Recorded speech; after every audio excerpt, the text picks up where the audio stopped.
Mantan Kapolri Jenderal Idam Aziz terseret kasus Ferdy Sambo dan inilah profil dan keterlibatannya dalam pembunuhan Brigadir Joshua. Sesuai dengan arahan Bapak Presiden beberapa waktu yang lalu bahwa beliau memerintahkan kepada kami untuk membuka secara transparan, jujur, sehingga proses penyidikan ini betul-betul bisa dipahami dan masyarakat tentunya menginginkan bahwa proses penyidikan yang kita lakukan juga betul-betul transparan.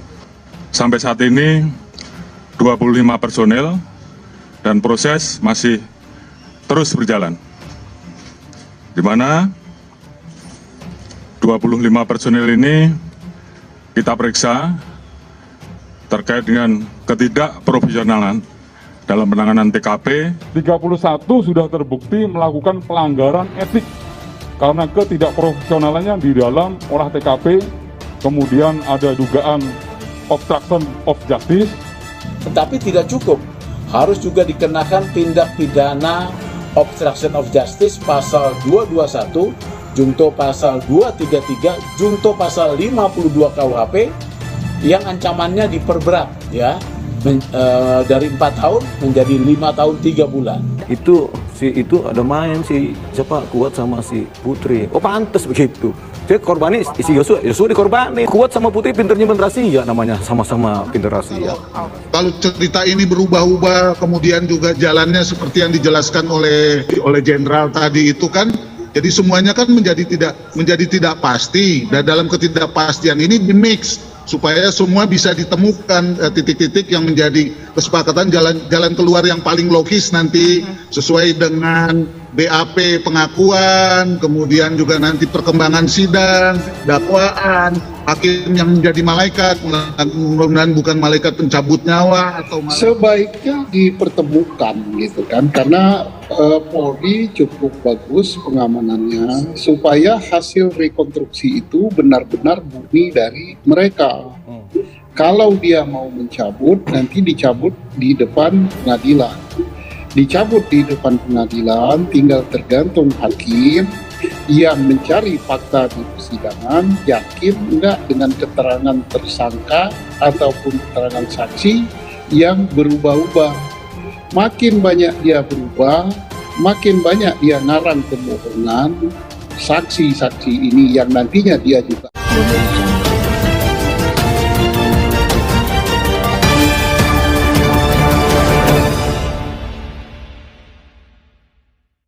Nama mantan Kapolri Jenderal Polisi Purnawirawan Idam Aziz kini kembali mencuat setelah diduga terseret pada kasus pembunuhan Brigadir Joshua oleh Ferdy Sambo. Keterlibatannya dalam kasus tersebut diduga berkaitan dengan rumah pribadi milik Ferdy Sambo di Magelang. Sudah puluhan personel polisi yang diperiksa pernah diduga terlibat dalam kasus pembunuhan berencana tersebut.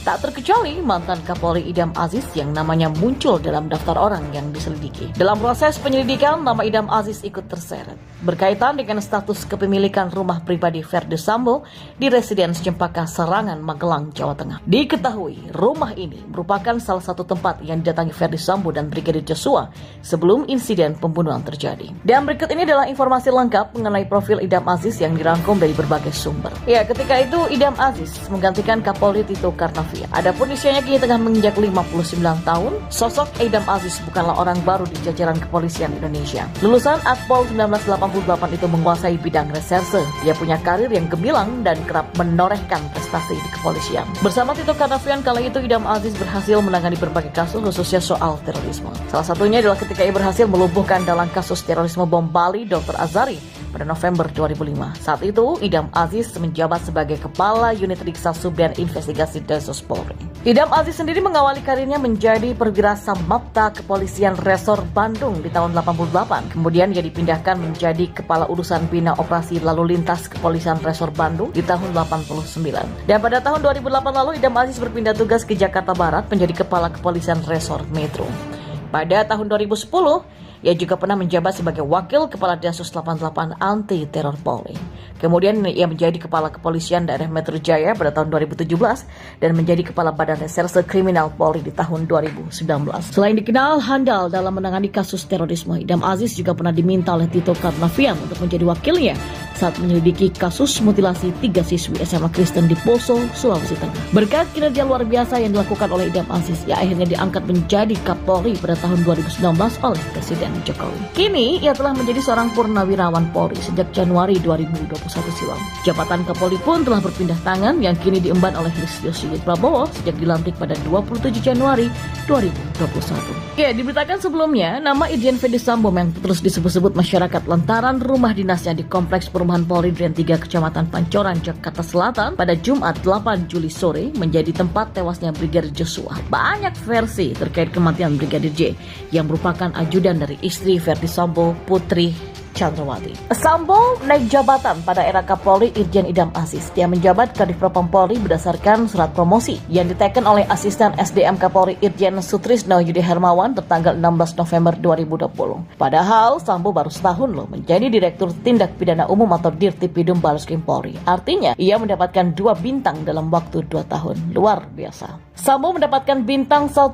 tertanggal 8 November 2019 atau sepekan setelah Jenderal Idam Aziz dilantik sebagai Kapolri menggantikan Jenderal Tito Karnavian yang ditunjuk. Nama Sambo mulai terkenal di tingkat nasional ketika ikut menangani kasus racun cyanida dengan tersangka Jessica Wongso pada 4 Januari 2016.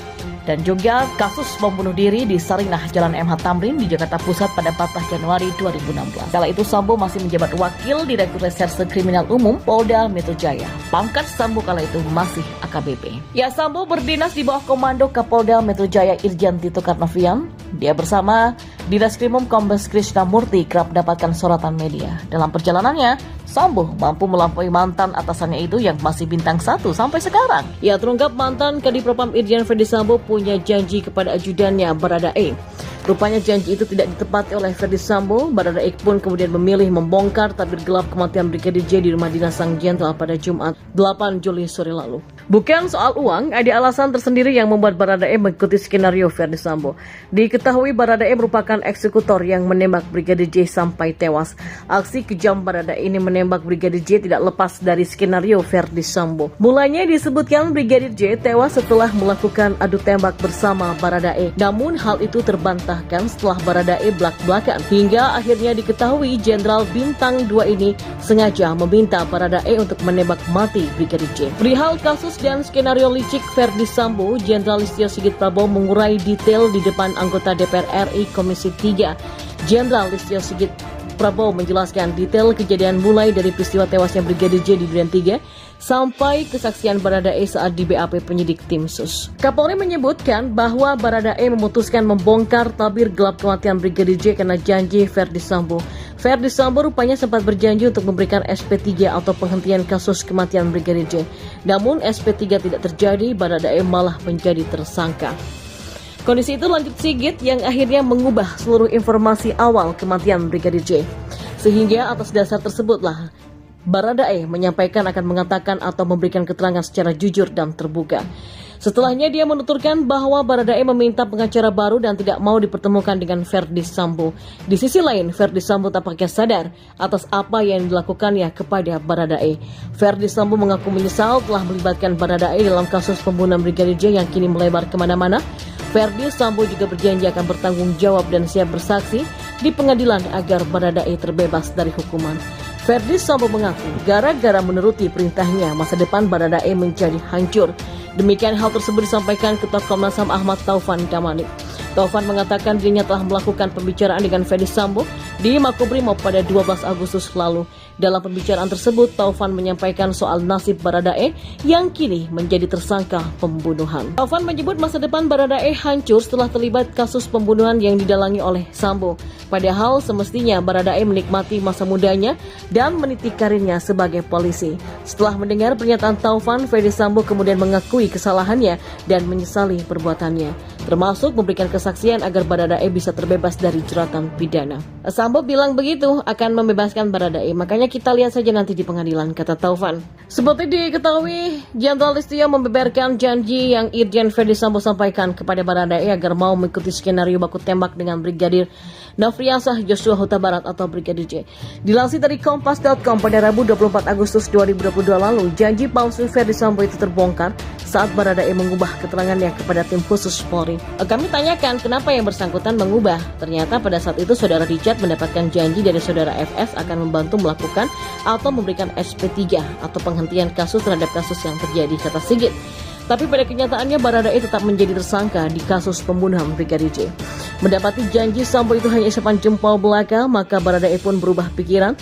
Jenderal Listio pun mengungkapkan Baradae bersedia memberikan keterangan jujur perihal peristiwa yang menimpa Brigadir J di rumah dinas Sambo di Duren 3. Ya, sehingga kemudian atas dasar tersebutlah Richard menyampaikan akan mengatakan atau memberikan keterangan secara jujur dan terbuka. Jadi, kata Sigit, dan selesai Baradae mengakui bahwa dirinya diperintah oleh Sambo untuk menembak Brigadir J, kata Listio, Baradae memohon agar tidak bertemu dengan Ferdi Sambo. Baradae memilih mengungkapkan fakta sebenarnya karena lebih dulu telah dikhianati Irjen Ferdi Sambo dengan mengingkari janji agar terlepas dari jeratan hukuman. Janji yang diingkari oleh Irjen Ferdi Sambo kepada Baradae itu dijelaskan Kapolri Jenderal Listio Sigit Prabowo saat rapat bersama DPR RI Komisi 3 kemarin.